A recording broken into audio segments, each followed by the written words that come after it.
السلام عليكم ورحمة الله وبركاته، ورب تكونوا بخير. اتكلمنا آخر مرة على تغذية الأطفال. تعالوا نتكلم كده بسرعة. لو طفل زي ما بنقول كده مقرف في الأكل، ما بيحبش الأكل، مش عارفين نأكله ازاي، نعمل معاه ايه؟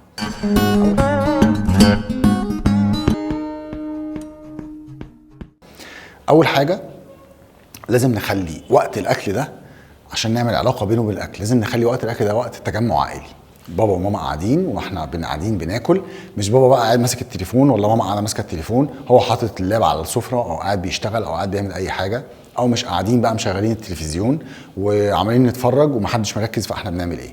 لا، انا لازم اخلي في علاقه بينه وبين الاكل. احنا قاعدين بناكل يبقى احنا كلنا قاعدين بناكل. تاني حاجه، مين مثلا القعده بالنسبه له؟ بابا او ماما. فما اجيش انا بقى وقت الاكل او ماما بتسال على اكل معين فيقول لها لا اصل انا الحاجه دي انا مش بحبها او الحاجه دي انا مش باكلها. ليه؟ لان انت كده هتوصل له ان هو دي حاجات هو ممكن يقدر يختار منها، مش هتخليه يبص على الفايده بتاعه الاكل، وهتخليه هو كمان يختار. ما هو كمان عاوز يعمل شخصيه لنفسه، عايز يبقى زي ماما او عايز يبقى زي بابا، فهو هيبقى بيختار. انت كده علمته على السلكشن في الايه؟ في الاكل.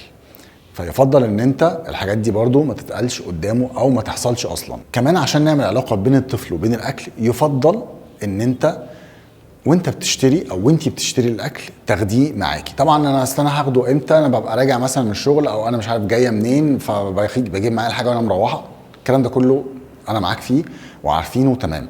انا مش بقول دايما، بقول مره او مرتين، بحيث ان هو يكون عنده يعني ايه، عنده زي شوق كده مستني الحاجه اللي هو اختارها دي، عاوز يشوفها او عاوز ياكلها. الغلطه الابشع اللي ممكن نعملها ان احنا نستخدم الاكل كوسيله للثواب والعقاب. ازاي؟ انت عشان خاطر شاطر وعملت مش عارف ايه وعملت كذا وبتسمع الكلام، فانا هعمل لك الحاجه اللي انت بتحبها. فانت كده استخدمت الاكل كوسيله للايه؟ للثواب. بالتالي انت لو منعتها منه عشان خاطر هو مش بيسمع الكلام او عشان خاطر حاجه معينه، فانت كده ايه؟ بتعاقبه بالاكل.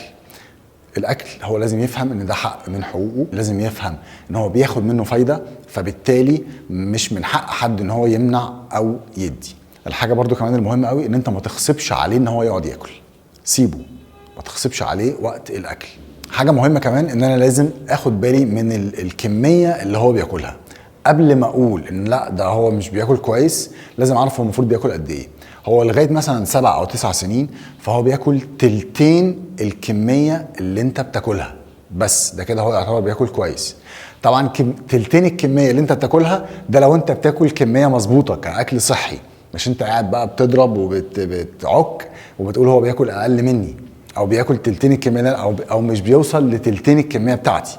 لا، انت لما تبقى الكميه بتاعتك اصلا مظبوطه، هو المفروض ياكل تلتين الكميه دي بس، هو كده يعتبر بياكل كويس. اخر حاجه هقول لك عليها ولازم ناخد بالنا منها، ان في امهات كتيره جدا مش بتسمح للطفل ان هو اللي ياكل بايده، عشان بقى ايه؟ بحجه ان هو بيبوظ الدنيا وبيكعبل مش عارف ايه وبيبهدل لي السجاد.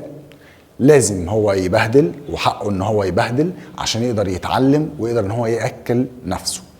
انت كشخص كبير مش هتسمح لحد ان هو يديك حاجه كده وانت مش عارف دي بالظبط عباره عن ايه. لازم انت الاول هتشمها، هتستطعمها، هتشوف دي ايه عشان خاطر تاكلها. لكن انت عماله تديله كده بشغل التصغيط ده مش مظبوط، غلط. سيبيه هو يتعلم، وهو اللي يحاول مره واتنين عشان يعلم نفسه. اشوفكم على خير ان شاء الله، ورب تكونوا استفدتوا.